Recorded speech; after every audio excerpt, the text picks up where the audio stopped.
And good morning, everyone. Happy Monday morning to you, and welcome back to Morning Musings. My name is Don K. Preston. I'm the president of Preterist Research Institute of Ardmore, Oklahoma. We are continuing our study of the Olivet Discourse.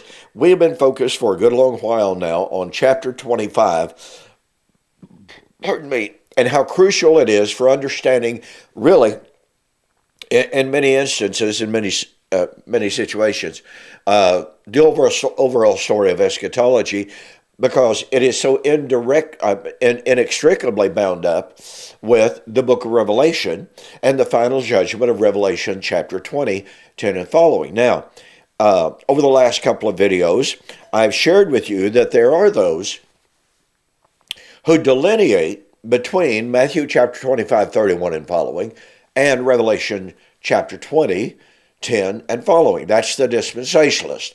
They tell us, no, these are two totally separate judgments. In the last video or two,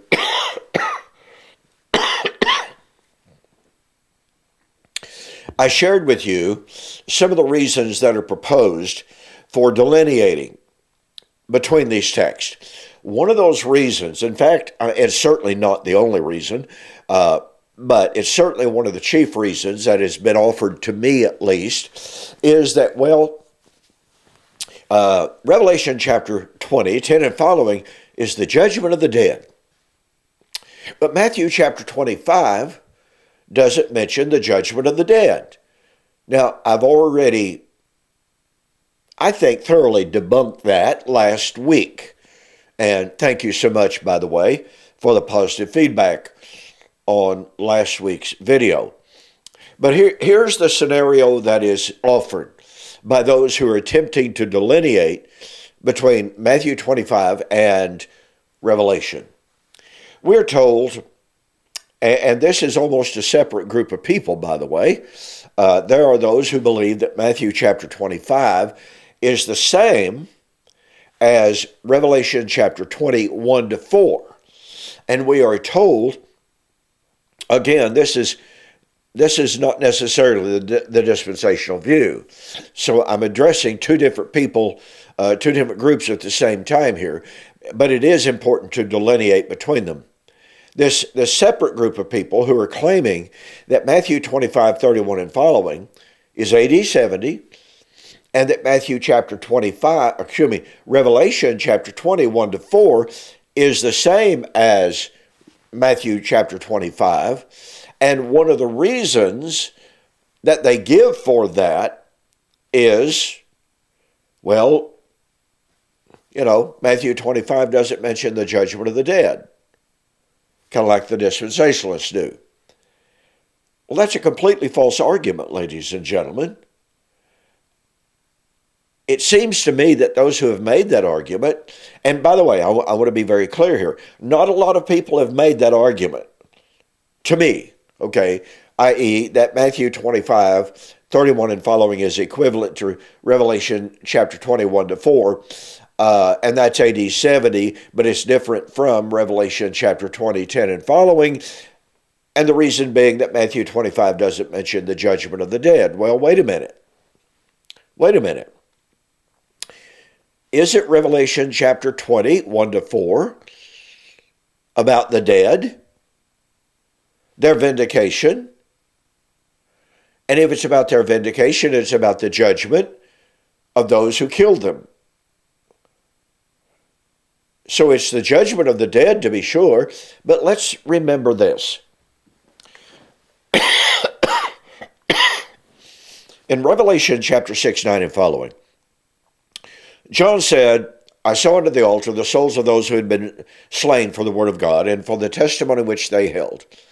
And they cried out, How long, O Lord, holy and true, do you not avenge us on those, now you got to catch this, on those who are on the earth. They're living. Well, they were given white robes and told to rest for a little while until the fellow brethren who should be slain as they were. In other words, they're not dead yet. They're still living. They're the living. Until the fellow brethren who should be slain as they were should be fulfilled. So here is a prayer by the dead for their vindication to be meted out against the living. Judgment of the living and the dead. Now, since Revelation chapter 20 is about the dead, then there's a direct correspondence. Now, let me repeat something, ladies and gentlemen, that I said in one of my earlier videos, and this is so critically important. Unless you can delineate, unless you can prove that Revelation chapter 6 is different from Revelation 21-4, then it is simply wrong to say that Revelation chapter 20, 1-4, was fulfilled in AD 70. And here's the reason why.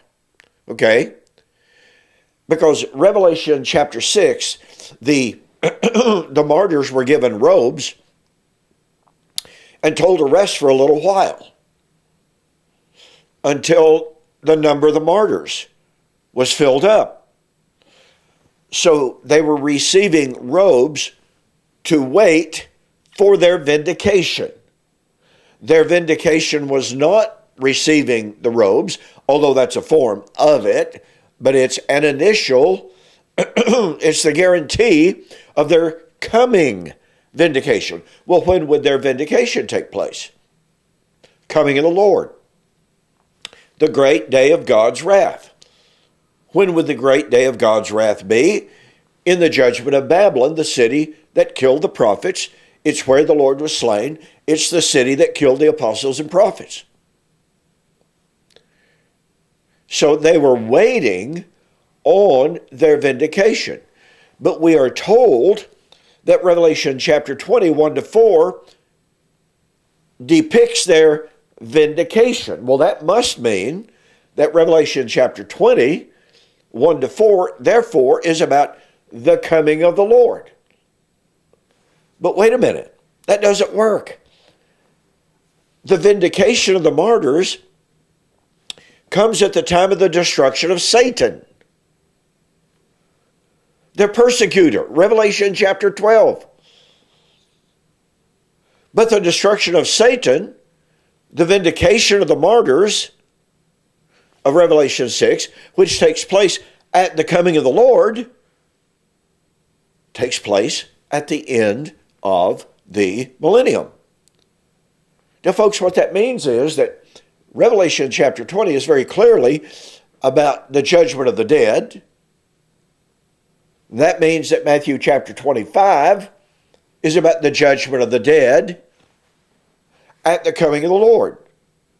So, back to Revelation chapter 20, the destruction of Satan, the great persecutor, and thus the vindication of the martyrs of Revelation chapter 21-4, did not take place in Revelation 21-4. It takes place at the end of the millennium. That means that the martyrs of Revelation chapter 21-4 are in fact the same martyrs of Revelation chapter 6, 9-11 who were given white robes. The white robes and the thrones are perfect parallels. They're just synonymous.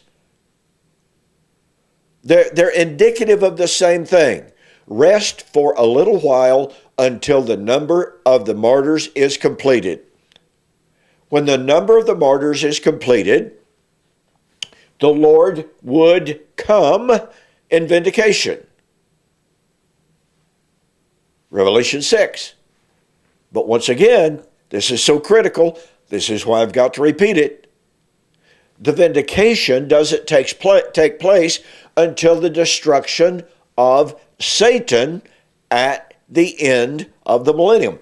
And that proves 100% that Revelation 21-4 is not the vindication of the martyrs in AD 70, and it proves that Revelation 21-4, they were waiting for their vindication at the coming of the Lord at the end of the millennium, and Jesus said, "Behold, I come quickly. My reward," that's the vindication, folks. That's the vindication of the martyrs. That's the new heaven and new earth. "Behold, I come quickly, and my reward is with me to give to every man according to his works," at the end of the millennium. Now, this is really, really quite critical, because when you admit that the martyrs were vindicated in AD 70, once again, unless you can divorce Matthew chapter 25 from Revelation 21-4, unless you can totally divorce Matthew 25 from Revelation 20:10 and following, then this is absolutely proof positive that the millennium ended in the first century with the destruction of Satan for the vindication of the martyrs. So once again, unless you can totally isolate and divorce Matthew chapter 25 from the time of the vindication of the martyrs. But we've already seen from Matthew 11, Matthew chapter 12, Matthew chapter 23, the vindication of the martyrs is in fact Matthew chapter 25, because that's the time of the judgment of Israel and the judgment of the dead. You know, Tyre, Sidon, Nineveh, Queen of the South, etc.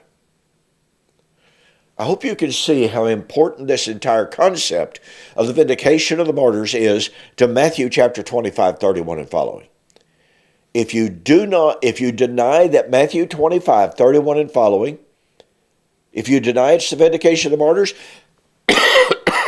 then you must prove that Revelation chapter 20 is not about the vindication of the martyrs, because they're clearly the same judgment.